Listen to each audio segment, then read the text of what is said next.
윤석열 대통령이 느닷없이 첫 번째 국정 브리핑을 했는데 포항 앞바다 영일만에서 석유가 나올 가능성, 매장 가능성이 높다 이런 발표를 하고 그리고 탐사 시추 계획을 승인했다고 밝힌 바 있는데요. 실제로 이 브리핑에 대해서 대한민국이 가야 할 길을 잃지 못하고 버리는 시대착오적인 코미디다 이렇게 직격탄을 날린 분이 계십니다. 예, 더불어민주당 이현주 의원 모시고 자세한 말씀 들어보도록 하죠. 어서 오십시오. 네, 안녕하세요. 네, 오늘 왜 이렇게 검은색으로 네. 드레스 코드를?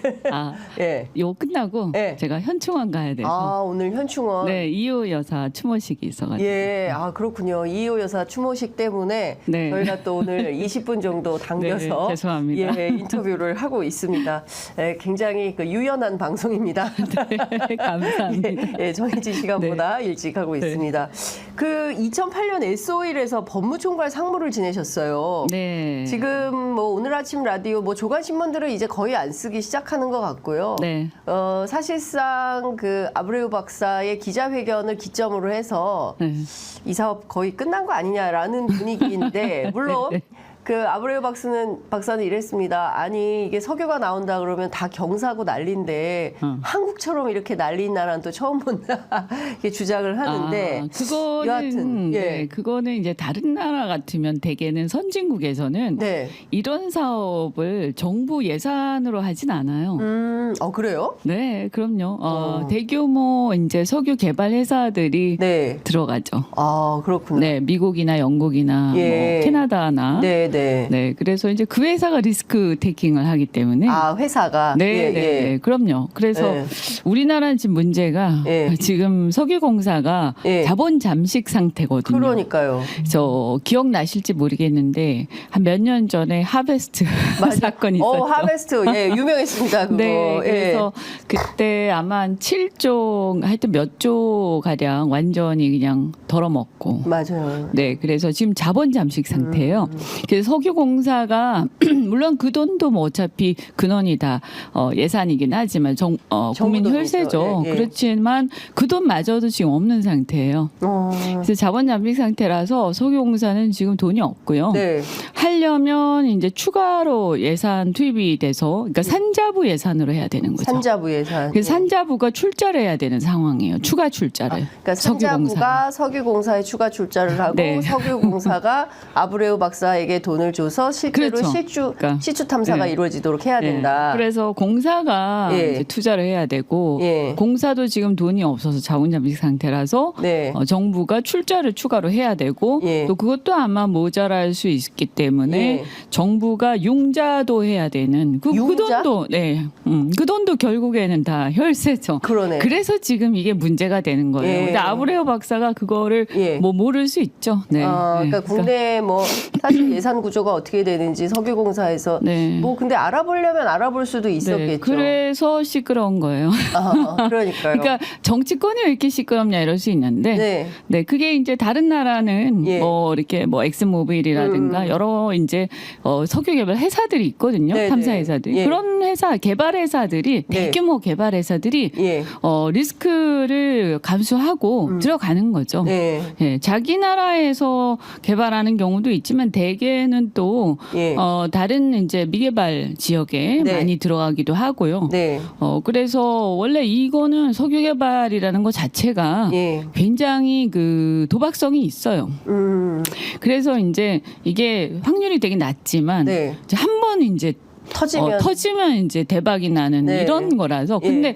대개는 좀 이렇게 여러 회사가 같이 해요. 같이. 예. 컨소시엄 구성해서 예. 같이 하는 경우도 많습니다. 그 지금 아브레우 박사가 얘기하는 액트지오도 해가 지지 않는 회사라는 거잖아요.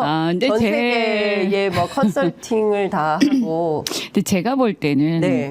4년 동안 세금을 못 냈다는 걸로 봐서는 제가 네. 그래서 문제 제기를 했는데 네. 뭐 그렇게 대단한 회사인 것 같지는 않고요. 솔직히. 그러니까 영업세를 못 냈다는 게 네, 말이 안 되죠. 예. 그래서 그것도 4년이나.